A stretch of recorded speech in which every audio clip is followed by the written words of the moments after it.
BJP ഞങ്ങളുടെ കൂടെയാണ്. ഞാനൊക്കെ ഇനി മരിക്കുന്നവരും BJP, അതായത് LDF. എന്റെ അപ്പച്ചൻ UDF ആയിരുന്നു, ഞാൻ LDF പ്രവർത്തി. അത് നയനാര് ഭരിച്ചിരുന്ന സ്ഥലത്ത് 10 കൊല്ലം ഞാൻ വോട്ട് ചെയ്തിട്ട്. ഇപ്പൊ ഞാൻ വോട്ട് ചെയ്ത് ഇവിടെ BJP ഇല്ലാതിരുന്ന വെച്ച വാർഡാണിത്. ഇത് ആദ്യം മുതൽ പറഞ്ഞേക്കണല്ലേ, പറവൂർ കോടതിയിൽ നിന്ന് ഇത് പറവൂർ കോളേജിന്റെ ഇല്ല, ഈ പറവൂർ സബ് കോടതിയിൽ നിന്ന് ഇത് പറവൂർ കോളേജിന്റെ എന്ന് പറയുന്നത്. ഹൈക്കോടതി പറഞ്ഞു വക്കപ്പല്ലാന്ന്, പിന്നെ സുപ്രീം കോടതി പറഞ്ഞെന്ന് മുജീബ് പറയാണ്. പക്ഷെ സുപ്രീം കോടതി വക്കപ്പാണെന്ന് പറഞ്ഞിട്ടില്ല. സുപ്രീം കോടതി വിധി ഞങ്ങൾക്ക് അനുകൂലമായിട്ട് തന്നെ വരുള്ളൂ. പിന്നെ ഇവിടെ ആരും വന്നിട്ടും കാര്യമില്ല. ഇത് ഞങ്ങ കാശ് കൊടുത്ത് മേടിച്ച് ഞങ്ങ ഇപ്പൊ ഓലപ്പറകളായിരുന്നു. ഞങ്ങൾ കഷ്ടപ്പെട്ട് കടലിൽ പോയി ഇത്തിലുവാരിയും ചാപ്പ പണിയെടുത്ത് ഈനവല വലിച്ചും എല്ലാവരും ഇപ്പൊ ഈ കണ്ടീഷനിലായി കഴിഞ്ഞപ്പോ ഇവിടെ ചില ചൊറിച്ചിൽ തന്നെ ആളുകൾക്ക് നടക്കൂല. ഞങ്ങൾ സമ്മതിക്കില്ല, ഇങ്ങോട്ട് വരട്ടെ, ബക്കപ്പ് ഇങ്ങോട്ട് വരട്ടെ. ഇപ്പോ ഈ മുനമ്പ സമരം ശക്തമാക്കാൻ പോവുകയാണല്ലോ, അതിനുള്ള തയ്യാറെടുപ്പുകൾ നിങ്ങൾ എല്ലാവരും എടുത്തുകൊണ്ടിരിക്കുകയാണ്. മുന്നോട്ട് പോകുന്ന സമയത്ത് എങ്ങനെയാണ് പ്രതീക്ഷകൾ? മുന്നോട്ട് പോകണമെന്ന് പറഞ്ഞത് ഇതിലെ ഞങ്ങളുടെ ഭൂമി ഞങ്ങൾക്ക് കിട്ടണമെന്നാണ് ഞങ്ങളുടെ പ്രതീക്ഷ. അതായത് ഞങ്ങൾ പൈസ കൊടുത്ത് മേടിച്ച ഭൂമിയല്ല. ഞങ്ങൾ പൈസ കൊടുത്ത് 1989-90 കാലഘട്ടത്തിൽ പൈസ കൊടുത്ത് മേടിച്ച് 33 വർഷം കരമടച്ച് പോക്കൊരവ് ചെയ്ത് ഇപ്പൊ എല്ലാവരുടെയും പേരിലുള്ളതായിരിക്കുള്ളൂ. ഓരോരുത്തരുടെ സ്ഥലം ഓരോരുത്തരുടെ തണ്ടപ്പേരിലായിരിക്കും കിടക്കണത്. ഞങ്ങളുടെ രേഖകളുണ്ട്.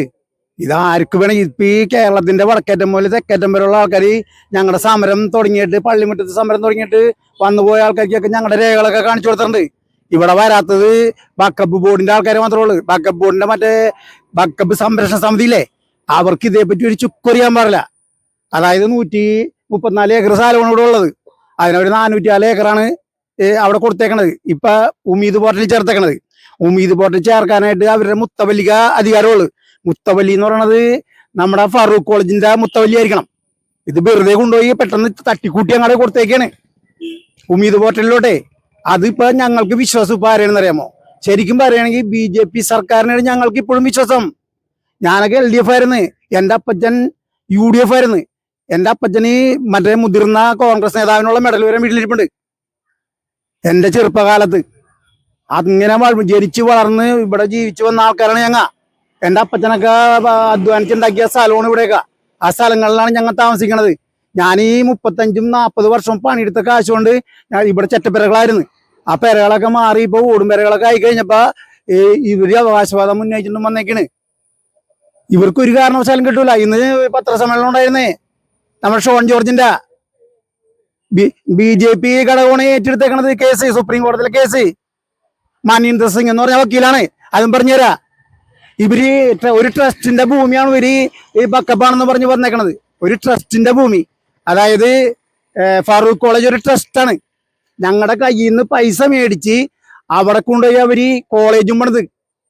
ഞങ്ങളുടെ കയ്യിൽ പൈസ കൊണ്ട് അവരവിടെ കൊണ്ടുപോയി കോളേജ് പണിത്. ഒരു ട്രസ്റ്റാണ്. ഇപ്പൊ ഗവൺമെന്റ്, കേന്ദ്ര ഗവൺമെന്റ് കൊണ്ടുവന്നേക്കണ ബാക്ക് പ്രകാരം 2A ഇല്ലേ, ആ പ്രകാരം ഞങ്ങളുടെ ഭൂമി തിരിച്ചിട്ട് ഞങ്ങക്ക്. അതാണ് ഇവിടെ നടക്കാൻ പോണത്. ഇപ്പൊ ഈ സെക്ഷൻ വരണ്ടെന്നും പറഞ്ഞ് ഇവര് എതിർത്തെന്താണ്? കേരളത്തിലുള്ള ഞങ്ങളുടെ ഭൂമിയാണ് എല്ലാവരുടെയും വിചാരം. നടന്നറിയാമോ? കേരളത്തിൽ ഞങ്ങളുടെ ഭൂമി മാത്രമേ പെട്ടെടുക്കണം എന്നാണ് ഇവരുടെ വിചാരം. എല്ലാവരെയും കേരളത്തിലുള്ളത്. കേരളത്തിൽ 33,000 ഏക്കർ കണ്ടു വെച്ചിട്ടുണ്ട്. ഇപ്പൊ മുത്തവല്ലി ചേർത്തേക്കണത് ആരെയൊക്കെ സ്ഥലമുള്ളെന്ന് ദൈവത്തിന് മാത്രമേ അറിയാൻ പറ്റുള്ളൂ.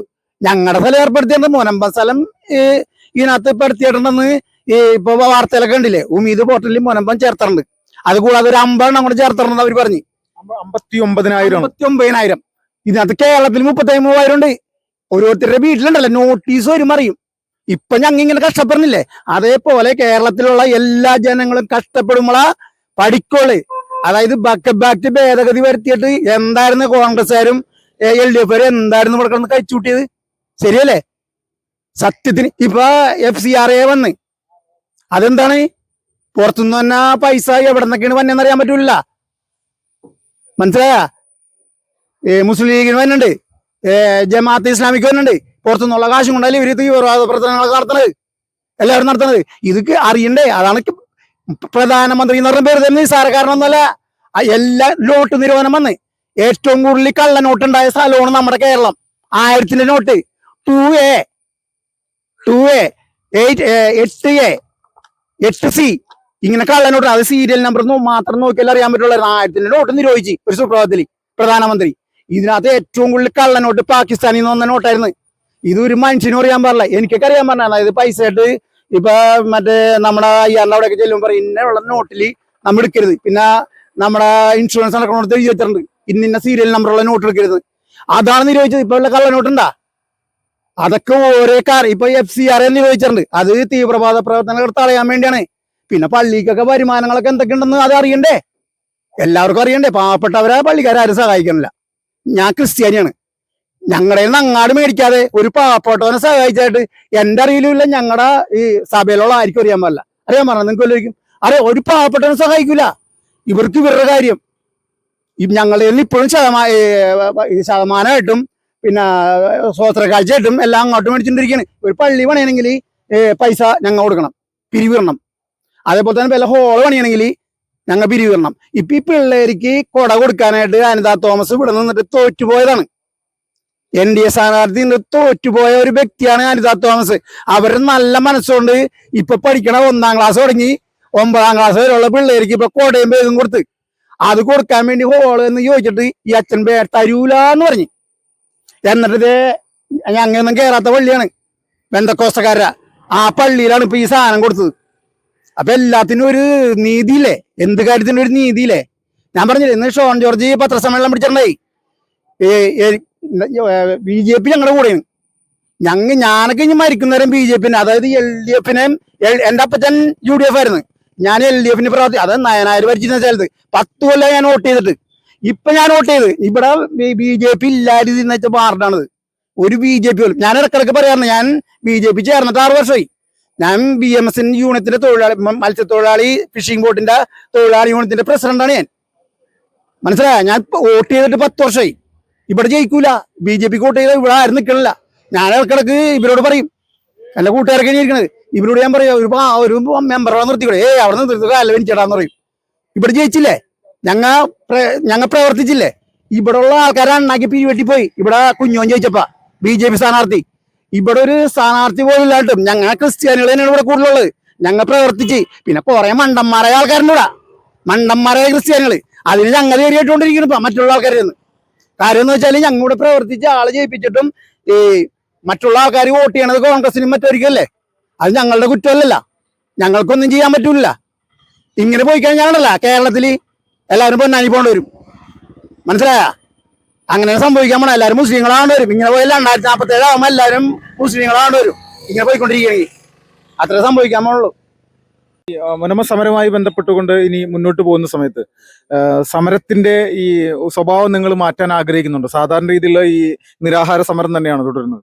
ഞങ്ങൾ നിരാഹാര സമരമേ സത്യത്തിൽ എന്താന്ന് വെച്ചാൽ ഞങ്ങളുടെ കുടുംബം പട്ടിണിയായിക്കൊണ്ടിരിക്കുകയാണ്. അതിൻ്റെ പേരിൽ ഞങ്ങൾ നിരാഹാരം താൽക്കാലികമായിട്ട് നിർത്തിയേക്കാണ്. എന്താന്ന് വെച്ചാൽ എല്ലാവരും കുടുംബത്തിൽ ഈ 500 രൂപ 300 രൂപ 1000 രൂപ പണിക്കൊക്കെ പോയി ജീവിക്കുന്ന ആളാണ്. അപ്പൊ പണി കഴിഞ്ഞിട്ട് ഞങ്ങൾ സൗകര്യം പോലെ 1 മണിക്കൂർ 2 മണിക്കൂർ ഇങ്ങനെ ഷിഫ്റ്റായിട്ട് വന്ന് സമരം നടന്നുകൊണ്ടിരിക്കുന്നത്. ഇന്ന് 592 ദിവസമാണ്. അപ്പൊ ഞങ്ങൾ സമരം നിർത്തിയിട്ടില്ല. ഇനി ശക്തമാക്കാൻ തന്നെയാണ് ഞങ്ങളുടെ തീരുമാനം. അല്ലാണ്ട് ഞങ്ങൾ പുറകോട്ട് പോവില്ല. ഞങ്ങളുടെ സ്ഥലം ഞങ്ങൾ കാശ് കൊടുത്തു കഴിഞ്ഞാൽ ഫറൂഖ് കോളേജിന്റെ അടുത്താണ് ഞങ്ങൾ സ്ഥലം മേടിച്ചേക്കണത്. അല്ലാണ്ട് ഞങ്ങളെ വക്കപ്പിന്റെ പേരിൽ ഞങ്ങൾ ഇവിടെ സ്ഥലവും ഇല്ല. ഈ മുജീബ് വരട്ടെ, എന്നെ കൂടി വില്ലേജിൽ പള്ളിപ്പുറം വില്ലേജിലും കുഴിപ്പള്ളി വില്ലേജിലും വരട്ടെ. തണ്ടപ്പേര് ആരുടെയെന്ന് ഇവൻ കാണിക്കട്ടെ. വക്കപ്പോട്ടിന്റെ പേരിൽ തണ്ടപ്പേരുണ്ടാന്ന് എന്നെ കാണിച്ചു തരട്ടെ. ഞാൻ കൊടുക്കാം ആരുടെ പേരിലാണെന്ന്. ഈ 2 വില്ലേജിലെയും ആധാരങ്ങളുടെ എത്ര ഏക്കർ ഭൂമി ഉണ്ടെന്ന് ഈ സ്ഥലം ഞാൻ കാണിച്ചു കൊടുക്കാം. ധൈര്യം ഉണ്ടെങ്കിൽ വരട്ടെ. ഇപ്പൊ ഇവര് കോടതി മുഖേന ഇരിക്കുന്ന ഒരു കേസാണല്ലോ. അപ്പൊ ഈ കേസുമായി അനുബന്ധിച്ച് ഈ വഖഫ് ബോർഡിന് അനുകൂലമായിട്ട് വിധി വരുമോ, മുനമ്പം ജനതയ്ക്ക് അനുകൂലമായിട്ട് വിധി വരുമോ? എന്താണ് നിങ്ങളൊരു ആഗ്രഹം? എങ്ങനെയാണ്, അല്ലെങ്കിൽ നിങ്ങളൊരു കാഴ്ചപ്പാട് എങ്ങനെയാണ് ഈ ഒരു വിഷയത്തിൽ? എങ്ങനെയാണ് ഈ വഖഫ് ബോർഡിന് അനുകൂലമായിട്ട് വിധി വന്നാ? ഇത് ആദ്യം മുതൽ പറഞ്ഞേക്കണല്ലേ, ഫറൂഖ് കോടതിയിൽ നിന്ന് ഇത് ഫറൂഖ് കോളേജിന്റെ ഇല്ല, ഈ ഫറൂഖ് സബ് കോടതിയിൽ നിന്ന് ഇത് ഫറൂഖ് കോളേജിന്റെ എന്ന് പറയുന്നത്. ഹൈക്കോടതി പറഞ്ഞു വക്കപ്പല്ലാന്ന്. പിന്നെ സുപ്രീം കോടതി പറഞ്ഞെന്ന് മുജീബ് പറയാണ്. പക്ഷെ സുപ്രീം കോടതി വക്കപ്പാണെന്ന് പറഞ്ഞിട്ടില്ല. സുപ്രീം കോടതി വിധി ഞങ്ങൾക്ക് അനുകൂലമായിട്ട് തന്നെ വരുള്ളൂ. പിന്നെ ഇവിടെ ആരും വന്നിട്ടും കാര്യമില്ല. ഇത് ഞങ്ങൾ കാശ് കൊടുത്ത് മേടിച്ച് ഞങ്ങൾ ഇപ്പൊ ഓലപ്പറകളായിരുന്നു. ഞങ്ങൾ കഷ്ടപ്പെട്ട് കടലിൽ പോയി ഇത്തിലുവാരിയും ചാപ്പ പണിയെടുത്ത് ഈനവല വലിച്ചും എല്ലാവരും ഇപ്പൊ ഈ കണ്ടീഷനിലായി കഴിഞ്ഞപ്പോ ഇവിടെ ചില ചൊറിച്ചിൽ തന്നെ ആളുകൾക്ക് നടക്കൂല. ഞങ്ങൾ സമ്മതിക്കില്ല. ഇങ്ങോട്ട് വരട്ടെ, വക്കപ്പ് ഇങ്ങോട്ട് വരട്ടെ. എനിക്ക് ഇത്ര പറയാനുള്ളൂ. എനിക്ക് ഒരുപാടൊക്കെ പറയണമെന്നുണ്ട്. UDF സർക്കാരിന്റെ ഒരു വലിയ പിന്തുണ ഇവർക്കുള്ളതുപോലെ നമ്മൾക്ക് തോന്നുന്നുണ്ടല്ലോ. കാരണം UDF സർക്കാർ കയറിയ സമയത്ത് തന്നെയാണ് ഈ ഉമീദ് പോർട്ടിൽ ഇത് രജിസ്റ്റർ ചെയ്യാനായിട്ട് ഇവർക്ക് സാധിച്ചത്. പക്ഷെ ഇത് മെയ് 17 വരെ ആയിരുന്നു കേന്ദ്ര സർക്കാരിന്റെ ഒരു അനുമതി എന്നുള്ളൊരു സംഭവമൊക്കെ ഇവർ പറയുന്നുണ്ടെങ്കിൽ പോലും ഇതൊരു UDFന്റെ ഒരു സഹായം അല്ലെങ്കിൽ സംസ്ഥാന സർക്കാരിന്റെ ഒരു സഹായം അവർക്ക് ലഭിച്ചിട്ടുണ്ടെന്ന് പ്രതീക്ഷിക്കുന്നുണ്ടോ? അത് എനിക്ക് തോന്നണതേ, ഈ സതീശൻ മുഖ്യമന്ത്രി 10 മിനിറ്റ് കൊണ്ട് തീർക്കാനുള്ള ഇത് നിസ്സാര കാര്യമെന്നാണല്ലോ പറഞ്ഞത്. അപ്പം മറ്റവരിഞ്ഞി പണി കൊടുത്തേക്കണെന്ന് നമുക്ക് വ്യക്തമല്ല. അതിന്റെ രേഖകൾ എങ്ങനെയൊക്കെയാണെന്ന് നമുക്കറിയില്ല.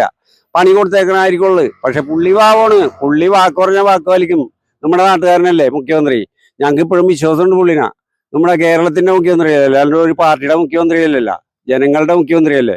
നമുക്ക് ചെയ്തു തരുമെന്നാണ് ഇപ്പോഴും വിശ്വാസം.